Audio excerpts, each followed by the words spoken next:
మధ్యాహ్నం. నా పేరు నిఖిత. నేను 9వ తరగతిలో చదువుతున్నాను. వీరు నా స్నేహితులు షణ్ముఖ్ మరియు మైదర్. ఇప్పుడు మేము కొన్ని పద్యాలు చెప్తున్నాం. వీటిలో తప్పులున్నా ఒప్పులున్నా క్షమించండి. గంటకాలము గడిచిన గతమునందు గతము గతమే కానిది ఎట్లు కలిసి రాదు. గంటకాలము వృధాగాక గడపకియు విద్య నేర్చుకో బ్రతుకంతా వెలిగిపోవు. భావం: మనం కాలాన్ని వృధా చేయకూడదు. కాలం చాలా విలువైనది.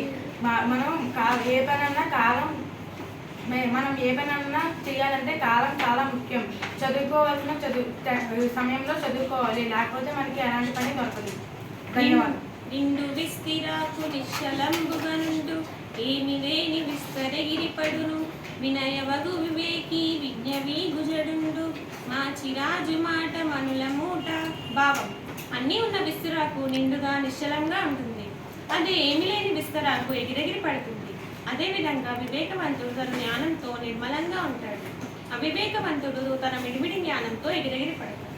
జననీ జనకుల నిలుగని పెంచిన దేవతలటుంచు పెనుపగు భక్తిం గనుగోని నిశము వారిం ధనుపూటమే నీకు సౌఖ్యదము విద్యార్థి. భావం: ఓ విద్యార్థి, నీకు జన్మనించి పెంచిన దేవతలే తల్లిదండ్రులు. వాళ్ళు మిక్కిల భక్తితో ఎల్లప్పుడూ సేవించారు. ఇలా చేయడం వల్ల నీకు సర్వసుఖాలు లభిస్తాయి. ధన్యవాదాలు.